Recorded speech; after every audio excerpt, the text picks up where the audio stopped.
Nós vamos ler um trechinho do primeiro livro de Reis, o capítulo 19, versículo 4. Então foi Elias ao deserto a caminho de um dia, e veio e se assentou debaixo de um zimbro, e pediu em seu ânimo a morte, e disse: já basta, Senhor. Ó Senhor, toma agora minha alma, pois eu não sou melhor do que meus pais. Deitou, dormiu debaixo do pé de zimbro. E eis então que um anjo do Senhor tocou-lhe e disse: levanta e come. E ele olhou, e que na sua cabeceira estava um pão cozido sobre as brasas e uma botija de água. Ele comeu e bebeu, então tornou a deitar. Continuando. E o anjo do Senhor tornou pela segunda vez tocar-lhe e disse: levanta e come, porque aqui muito comprido será o teu caminho. Senhor, perdoa nossos pecados. Feche os olhos, fale conosco. Fale de forma precisa aquilo que nós precisamos ouvir e dar resposta para os nossos problemas. Em nome de Jesus, amém.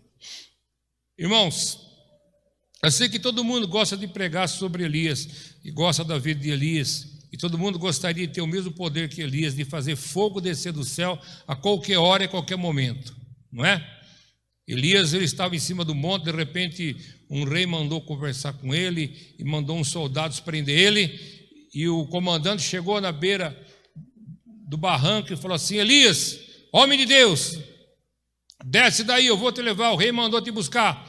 Ele disse: se eu sou homem de Deus, como está falando, que desça fogo do céu e te consume. Desceu o fogo do céu e consumiu o comandante e mais os 50. Mas Deus não deu esse poder para nós, porque senão ia ter muita gente queimada. Graças a Deus, que Deus é sábio, só deu para Elias usar na hora certa. Mas por que Elias tinha todo esse poder? Primeiro, porque ele nasceu para fazer exatamente isso. Amém, irmãos? E você não nasceu por acaso, você não nasceu porque você simplesmente... A sua mãe engravidou. Você nasceu porque Deus tem um propósito na tua vida. E você tem que descobrir o propósito para o qual você nasceu. Porque se você não descobrir o propósito para o qual você nasceu, você vai ser uma pessoa infeliz. E a pior coisa que tem é você viver nessa terra fazendo o que não quer.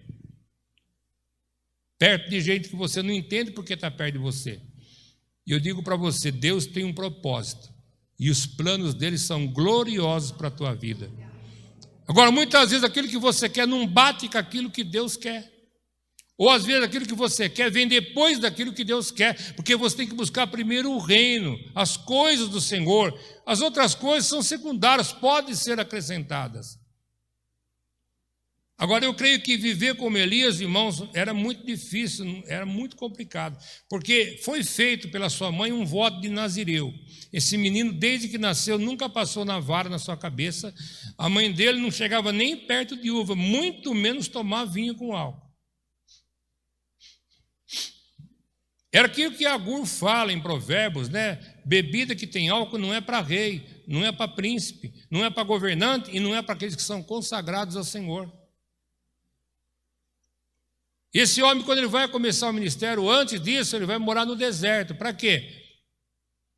Para não confundir a voz de Deus com a voz do homem. E não deixar que a voz do homem interferisse nas decisões quando ele ouvisse a voz do Senhor.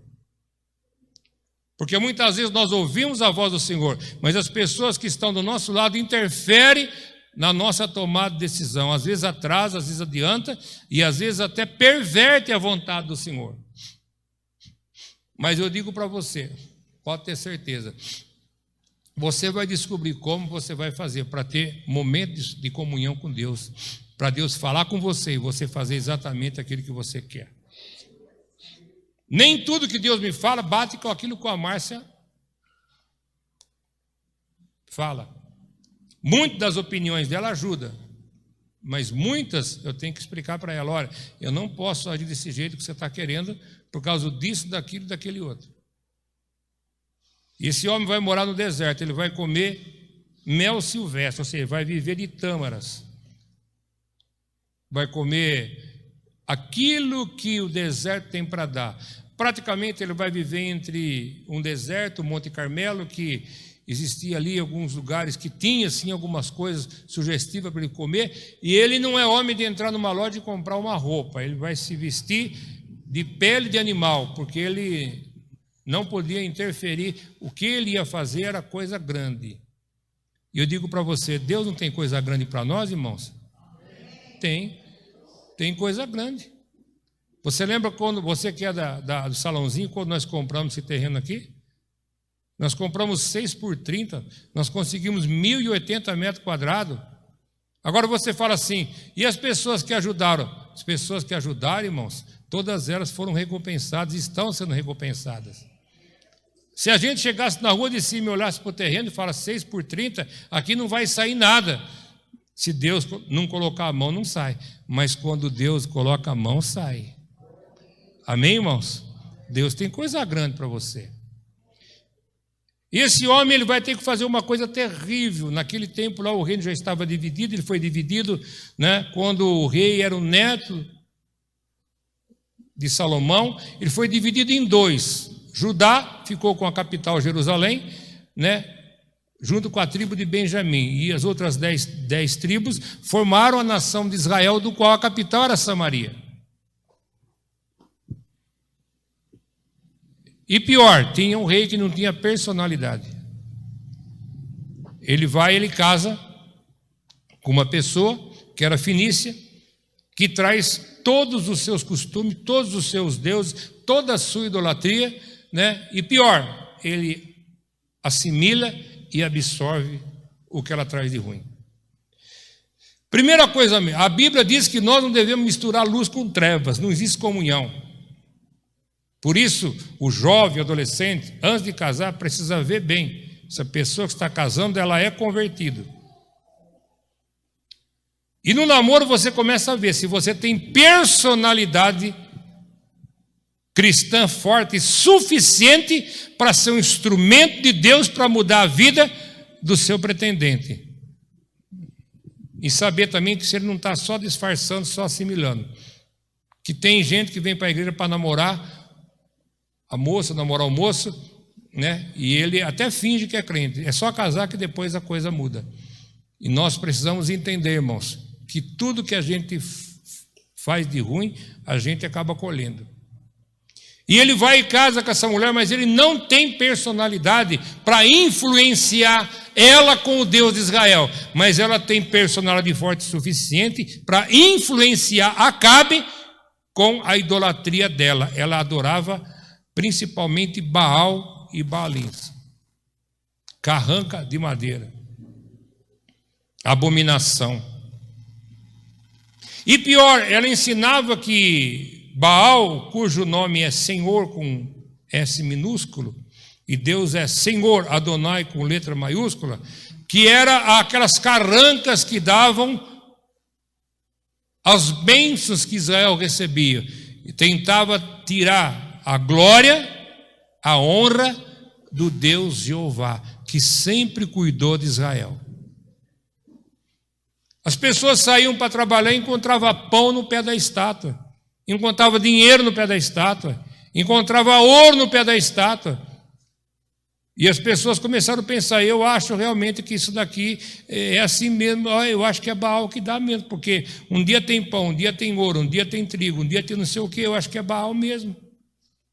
E nós precisamos entender, irmãos, que se houvesse um outro Deus, como diz o profeta Jeremias, ele não subsistiria, porque somente Jeová é Deus. Dá uma glória a Deus aí. Somente Jeová é Deus. Mas ela influenciou e as bênçãos, e as colheitas, e a chuva. Israel estava vivendo uma época boa, mas a glória estava indo para Baal. E a gente tem que tomar muito cuidado, irmãos, com a igreja de hoje, essa igreja nova, essa igreja de Laodiceia, contemporânea, em que coloca a glória em cima de homens. A glória, a honra, o poder, a majestade, a força descansa sobre aquele que carregou uma pesada cruz e foi morto às 3 horas da tarde, ressuscitou no terceiro dia e está sentado à direita de Deus. A Ele seja dado toda a honra, toda a glória, todo o louvor, todo o poder e toda a adoração. Então Deus fala com Elias lá no deserto. Você vai na casa de Acabe, vai lá no palácio, bate na porta dele e você encosta o dedão no nariz dele, o dedo, o indicador, e fala assim: eu quero fazer uma pergunta, Jeová é Deus ou Baal é Deus? Agora pensa bem, você vai na casa de Acabe, um sujeito que ele não, inconsequente, destemperado, uma mulher louca de tudo, enfiar o dedo na cara do rei. Imagina se Deus não tivesse falado para ele tivesse a certeza que era a voz de Deus, ele iria? Não iria.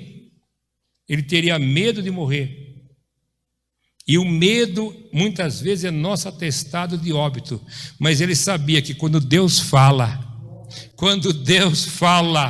a voz do Senhor é poderosa, a voz do Senhor quebra o cedro do Líbano, a voz do Senhor faz parir as corças, a voz do Senhor é poderosa, despede labaredas de fogo. E quando aquela voz falou, ele teve certeza que Deus estaria no controle da missão.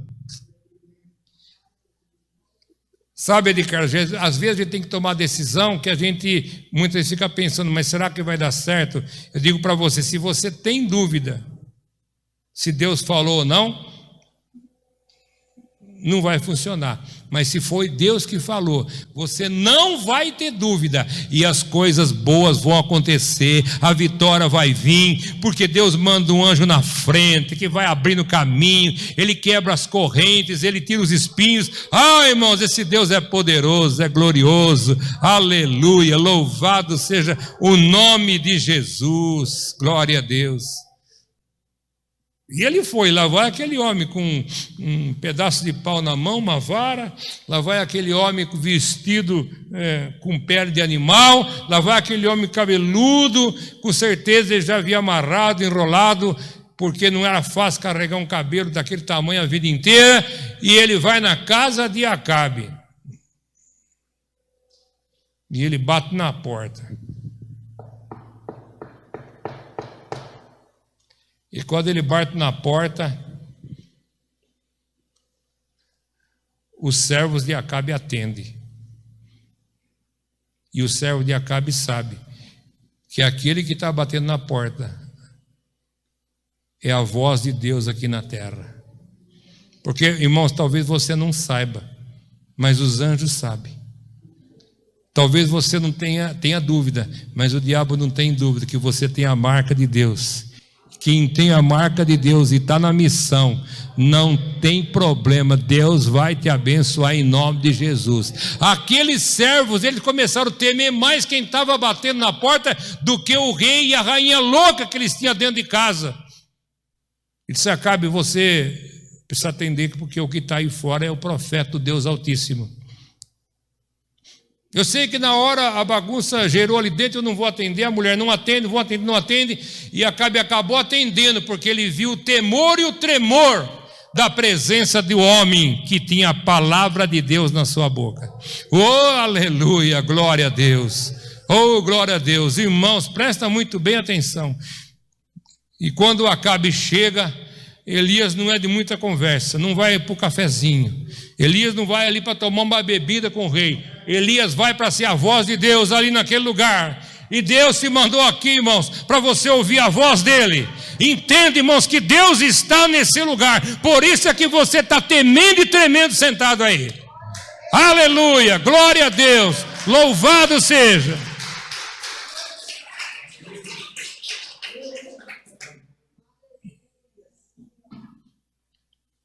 Ele enfia o dedo bem no nariz de Acabe, soldados do lado com espada, outros com lança, pronto para agir, ao sinal do rei, e fala assim: escuta, eu quero saber de você, se Jeová é Deus em Israel, ou se Baal é Deus.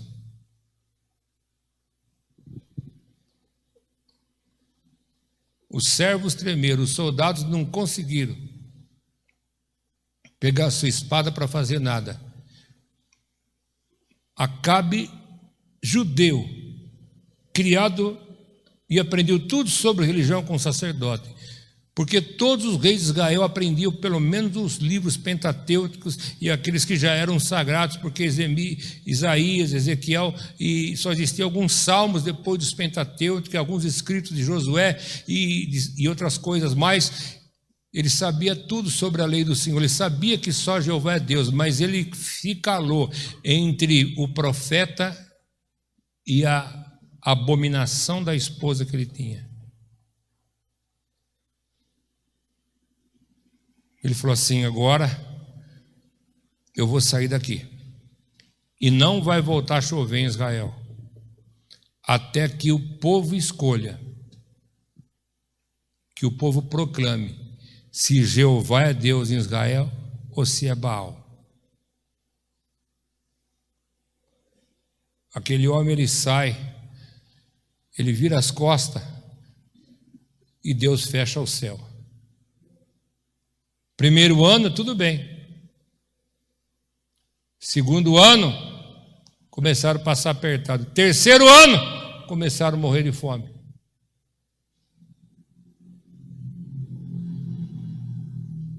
E eu digo para você, irmãos, se você acha que essa crise que nós estamos passando, ela é difícil, você nem imagina como é que era no passado. Porque por mais difícil que nós estamos passando, a gente tem um pouquinho de comida em casa. Você está com uma roupa bonita, você está cheiroso, você tomou banho, passou um perfume. Mas lá, quando não chove, não chove. E quando não chove o segundo ano, a miséria começa a bater na porta. Veja a viúva de Serepta, veja.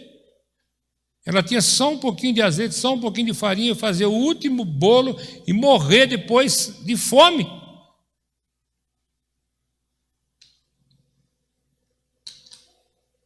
A seca veio para crente e não crente. E nessa crise ela veio para crente e veio para não crente, ela atinge a todos.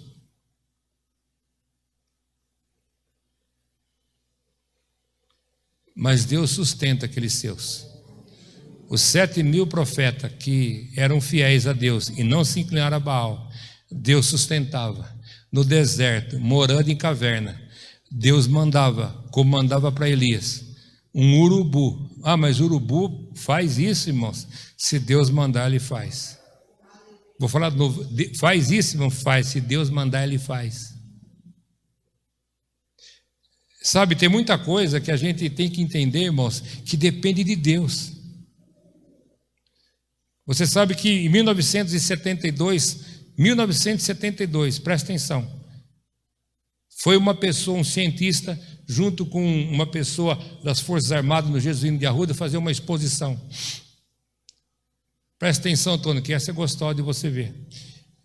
Ele colocava uma bexiga, dentro daquela bexiga ele enchia outra bexiga, ele enchia 4 ou 5 bexigas de cores diferentes, e depois ele disparava um laser correspondente para estourar somente aquela bexiga da determinada cor que ele colocava. E hora que computador não existia como hoje, computador existia, mas era limitado, linguagem COBOL, você tinha que furar aquelas carteiras, muito difícil de lidar. Mas eles achavam um jeito e ele falava assim para nós: vai chegar um dia que nós vamos usar o laser ou outros tipos de tratamento para tratar a pessoa e matar só o câncer e deixar a pessoa viva. E eles pesquisaram, até que descobriram um jeito de tratar, matar o câncer na pessoa e deixar a pessoa salva. Às vezes tem alguma sequela, mas conseguiram. Eu digo para você, irmãos, eu não sei de onde Deus vai tirar a solução para cada um de nós. É o mesmo Deus, mas Ele vai nos abençoar de formas diferentes. Dá um glória a Deus aqui em nome de Jesus. Abraão tinha 99 anos, ele chegou a dizer assim, eu tenho 99 anos e o herdeiro meu, eu sou rico, o herdeiro meu vai ser esse Damasceno, Eliezer, um servo fiel, porque eu não tenho filho. Ele estava falando isso, passa 3 viajantes na terra dele, ele manda chamar. E diz mais: ninguém pode passar na terra que Deus me deu sem conhecer o Deus que me deu a terra. Traz eles para cá que eu quero pregar para eles. Manda matar um cabrito, manda a mulher fazer um guisado, manda fazer pão, manda servir água, e aqueles 3 homens começam a conversar com Abraão, e Abraão pregando para aqueles 3 homens. Por isso que o Novo Testamento diz: cuidado, não feche seu coração. Os antepassados abrigaram o anjo na sua casa e não sabia.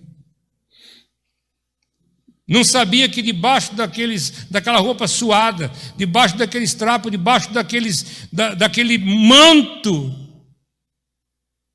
de pessoas que estavam viajando sem rumo, tinha ali 2 anjos e um arcanjo. O anjo Gabriel, que ia anunciar o nascimento de Isaac. O arcanjo Miguel, que ia destruir Sodoma e Gomorra, e outro anjo que ia tirar a família de Ló lá de dentro. Eu não sei como Deus vai te abençoar, mas presta atenção, ainda em julho, Deus vai te abençoar. Deus vai abençoar, muitas vezes de forma esquisita que você não nota, mas Ele vai te abençoar em nome de Jesus. Ele vai te abençoar. Dá uma glória a Deus aí.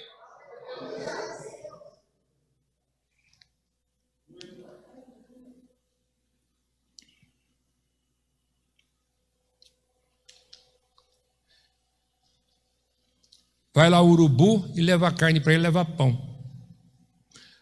E é engraçado, sabe por quê, irmãos? Porque o urubu come carne, ele não leva carne para ninguém, ele briga por causa de carne. Mas ali ele pegava e levava para o profeta. E eu digo para você, irmãos, Deus cuida daqueles que são seus. Aí chegou um dia, a fonte de água que ele bebia fechou, parou, secou também. O urubu não apareceu mais com o pão e com a carne. E Deus falou: agora você desce, vai lá. Na divisa de Israel tem uma viúva, ela vai te sustentar. Viúva? Sustentar um profeta? Eu sei que muitos pastores gostam de ter empresários na igreja, problema nenhum, nós já mesmo tivemos bastante. Mas Deus, irmãos, Deus ele faz como Ele quer. Ele chega naquela viúva, aquela viúva tem um pouquinho só, um pouquinho de farinha, um pouquinho de óleo, e ele pergunta: o que você tem na sua casa? A mulher fala: não tem nada. E esse é o grande problema nosso, não tem nada. Como não tem nada, irmão? Se você está aqui, porque você tem tudo. Você está vivo, você tem tudo. Você pode não ter tudo que você quer, mas você tem, você está aqui, Dá uma glória a Deus, irmãos. Se você, a tua serva tem só um pouquinho de azeite, tem um pouquinho de pão, um pouquinho de farinha. Eu estou fazendo a última comida para eu e meu filho comer e morrer de fome depois. Aí as pessoas não entendem por que o profeta pediu para fazer o bolo primeiro para ele. Porque a única pessoa que não podia morrer no contexto todo daquela história era Elias. Porque se Elias morresse, nunca mais voltaria a chover em Israel. Ele era incumbido de fazer o céu cessar, mas ele estava incumbido de fazer a chuva voltar. Você está entendendo o que eu estou falando, irmãos? Então ele falou: faz primeiro para mim, que eu preciso ficar vivo. E ela fez. E depois, você sabe a história, que o azeite se multiplicou, a farinha também, e eles viveram daquilo até que voltou a chover, ia ter colheita em Israel. Mas quando passa 3 anos e meio, Elias faz aquele desafio, eles vão para o Monte Carmelo, os profetas de Baal clamam, Baal não manda fogo. Depois da meio-dia, uma vez só que Elias clama, o fogo desce, consome todo o altar. Ele chama Acabe e fala assim: agora o povo clamou que só Jeová é Deus, então vai voltar a chover. Espera um pouquinho aí. Pegou o servo dele e disse assim: vai lá no penhasco, olha para o mar lá, eu oro e você vai olhar lá. Ele orou uma vez, o moço foi: tem nuvem? Não tem. Segunda, terceira, quarta, quinta, sexta vez: tem nuvem? Não tem. Orou a 7ª vez, o moço volta: tem nuvem? Tem uma nuvem pequena, do tamanho da mão do homem. Ele falou assim: Acabe, entra na tua carruagem e acelera, porque a chuva vai te pegar no caminho. Eu digo para você que esse ano ainda vai ter muita chuva. Presta atenção, vai ter muita chuva em nome de Jesus, irmãos. É nós que não estamos vendo. Nós não podemos encarar que tudo está ruim. Como está ruim, irmãos, se Deus está com você? Como está ruim se Deus mora dentro de você? Como que está ruim se Deus está dentro da tua casa? Tem luta, tem, mas tem vitória, tem solução, tem o poder de Deus, tem o Espírito Santo, tem a glória do Senhor sobre a tua vida. Deus está aqui, irmãos. Olha as coisas que estão acontecendo. Tem muita coisa boa acontecendo, irmãos, muita coisa boa acontecendo. Eu digo para você, olhe para a Bíblia, irmãos. Alguém patrocinou ela com teu sangue, pagou o preço da sua vida, para você ter boa notícia, que todas as coisas cooperam para o bem daqueles que amam a Deus. Ah, mas o governo, e nós dependemos do governo, irmãos? Quando é que você dependeu do governo? O nosso governo, irmãos, é aquele, é o Todo-Poderoso. Tem gente preocupada com a marca da besta. Que marca da besta, irmão? A marca da besta, depois que aparecer o anticristo só vem depois do arrebatamento. Depois do arrebatamento eu já não estou mais aqui. É marca da besta, chip, cartão de crédito. Tem uns que falam que a vacina é marca da besta. Que isso, irmãos? Eu não vou ser marcado pela besta, porque eu tenho a marca da promessa. Eu tenho o sangue do Cordeiro sobre a minha vida. O homem das mãos furadas está dentro de mim, fazendo maravilhas. Você tem isso também. Nós temos isso. Voltou a chover. A miséria acabou. Agora, Elias, o que ele faz? Ele luta 3 anos e meio, mais uma vida inteira de consagração, naquela vida de Nazireu. O que ele pensa? Ele pensa que ele ia mudar o coração de Jezabel. Eu digo para você, irmãos, Deus não levantou Acabe para mudar o coração de Jezabel, para converter o coração dela. Deus levantou Elias para que o povo pudesse entender que só Jeová é Deus. E você tem que entender que tem coisa que você não vai mudar. Se Deus não mudar, você não vai mudar. O que ele faz? Ele vê aquela vitória, fogo desce do céu, consome aquele holocausto, eles matam os profetas de Baal, queimam os postídron, ele vai para casa,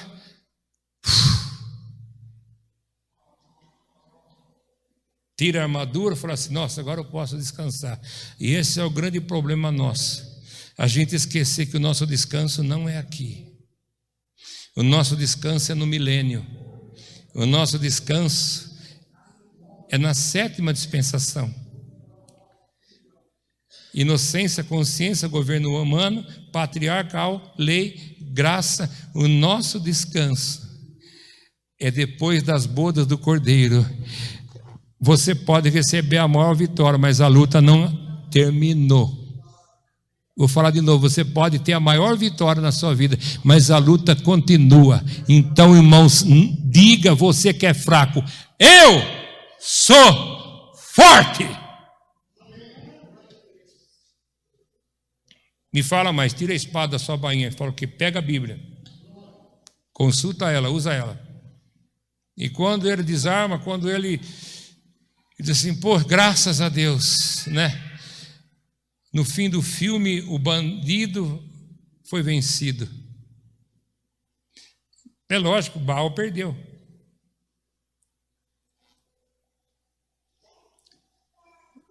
Quando Acabe chega em casa, ela recebe a notícia que os profetas de Baal estão mortos, que os Baals estão queimados, que os postilhos estão queimados, que aquelas carrancas estão todas destruídas, que o povo aclamou que só Jeová é Deus. Aquela mulher ficou mais possuído do que ela era. E eu digo para você, irmãos, quanto mais crente você for, tem gente que vai ficar mais enfurecido ainda porque você está na promessa. Mas quando você está no óleo, irmãos, não tem esse negócio não. Pode cair, pode se levantar contra você quantos for, 1000 vai cair à tua direita, 10.000 à sua esquerda, mas você não vai ser atingido. Somente com seus olhos você vai olhar e ver a desgraça do ímpio, mas o caminho do justo prevalecerá, porque ele deu ordem aos anjos ao teu respeito. Mas ele acrescentou na vitória dele uma coisa que não poderia ser acrescentada. Não era propósito de Deus. Não que Deus não aceitasse a conversão dela, mas ela não queria ser convertida. Ela disse assim: eu vou levantar outros macumbeiros para colocar no lugar desses que ele matou. E tem uma coisa, eu ofereço um prêmio para quem trouxer a cabeça de Elias numa bandeja. Agora esse homem que fez fogo descer do céu e consumir 50 soldados, ele demonstrou que estava estressado. E estresse, irmãos, é uma coisa que todo mundo tem. Não pensa que é só Elias, não, ou eu. Todos nós ficamos estressados.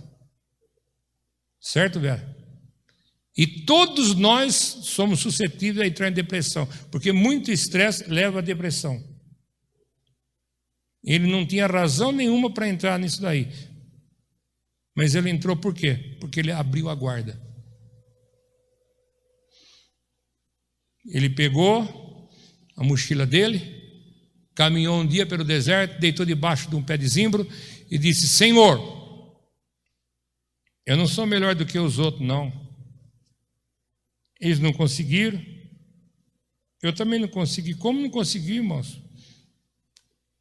Nós temos que olhar a vitória que Deus já deu, agradecer a Deus por tudo que Ele tem feito, não ficar reclamando por aquilo que Ele não fez ainda. Ô irmão, pelo amor de Deus, Deus tem dado tanta coisa para você, você tem do que reclamar, irmãos? Deus não tem cuidado de você? Deus não cuidou de você? Se Deus está cuidando de você, agradeça por aquilo que Ele fez. E diz que Ele fez essa oração, mas o Espírito Santo corrige a oração errada que você faz entre você e Deus, porque a Bíblia fala que ninguém sabe orar corretamente. Então, o Espírito Santo, ele chega no céu e fala assim: ó, Elias está orando lá. E Deus pergunta, estou conjecturando, conjectura a mim, o que ele quer? Ele quer colo. Talvez seja um querubim e fala assim: mas aquele marrudão lá quer colo? E aquele barbudão, cabeludão lá, aquele homem forte, que mora no deserto, aquele homem lá que fez chover fogo do céu a hora que ele queria. É que todos nós, por mais durão que a gente precisa voltar para o colo do Pai. E o Espírito Santo deve ter falado assim: ele está precisando de colo. Comeu muito mel silvestre, comeu muito gafanhoto, está precisando de um pãozinho feito em casa, de uma água geladinha dentro de uma moringa. E Deus fala: desce lá, anjo, dá para ele uma aguinha gelada na moringa. Enquanto ele dorme, faz um pão cozido na brasa lá. Irmãos, a coisa mais gostosa que tem é você comer um pão que você sentiu o cheiro dele no forno. Um pão feito em casa. Aleluia, glória a Deus. E Elias estava lá dormindo naquela situação, de repente o anjo toca nele. E hoje, irmãos, o anjo está tocando em você e diz: acorda, acorda, Elias, acorda, Edson, acorda, irmão, acorda, Gesiel, acorda, Sidney, acorda, porque o anjo do Senhor está tocando em você, o anjo do Senhor está tocando em você, glória a Deus.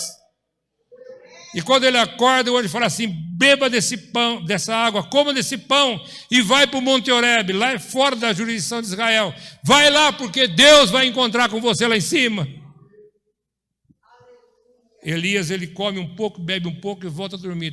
E tem crente que é assim: ele é um pouco crente, ele caminha um pouco, ele louva um pouco, ele dá um pouco, ele dizima um pouco, ele oferta um pouco, ele nunca dá tudo. Presta atenção, irmão, Deus não se contenta com uma parte, 99 para ele é a mesma coisa que nada. Deus, ele quer você por inteiro, ele quer corpo, alma e espírito. Entrega tudo ao Senhor, confia nele e ele tudo fará. Lança sobre ele os seus problemas, porque ele tem cuidado de nós. O anjo vai lá, cutuca ele de novo, toca ele de novo, irmãos. Eu digo para você, Deus já falou com você domingo passado, não falou, irmãos? Deus falou com um povo aqui hoje cedo, falou, não falou, irmãos? E Deus está tocando você e dizendo que ele disse para Elias: você não vai morrer. Se quiser pegar essa palavra, pega. E eu pego. Você não vai morrer. Se você pensa que o seu ministério está acabando agora, não é não. Você não está, mesmo que você queira, não vai. Não vai. E diz mais: o seu ministério é muito grande, a sua jornada é muito grande. É tão grande que Elias não morreu. Elias cumpriu o seu ministério, foi tomado numa carruagem de fogo e está servindo aos propósitos de Deus em algum lugar. E você, irmãos, presta atenção, você não vai morrer. Ainda não é hora de você morrer. E Deus tem propósito na tua vida. Teu ministério é longo. Dá uma salva de palmas para Jesus. Glorifica o Todo-Poderoso, o Santo de Israel.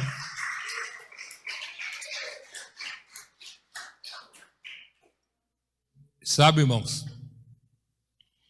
Deus respeita a tua fé. O teu Deus é do tamanho da sua fé. Eu sei que riscos existem. Eu sei que todo mundo está suscetível a uma série de coisas. Eu fiz 8 velórios desde que começou essa crise. Só um foi de Covid.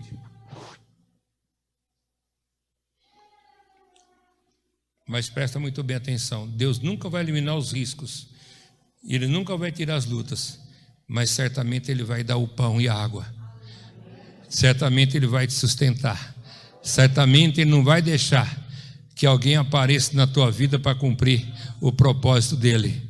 Deus vai estar com você do começo até o fim do mês de junho, e o mês de julho você vai estar aqui cantando o hino da vitória, você vai estar aqui glorificando o nome de Jesus. Oh, glória a Deus! E tem uma coisa, Deus me manda falar, que lá onde você está, você cada dia demais vai ser a mão dele, a boca dele, uma bênção aonde você está, aonde você está, aonde você está. Está entendendo? Está entendendo? Está entendendo, Carlão? Está entendendo, Vera? Está entendendo, irmãos? Aonde você está, Deus vai fazer de você uma bênção maior do que você já foi, porque Deus estará com você, falando dentro de você, e você vai entender que é Ele que está falando.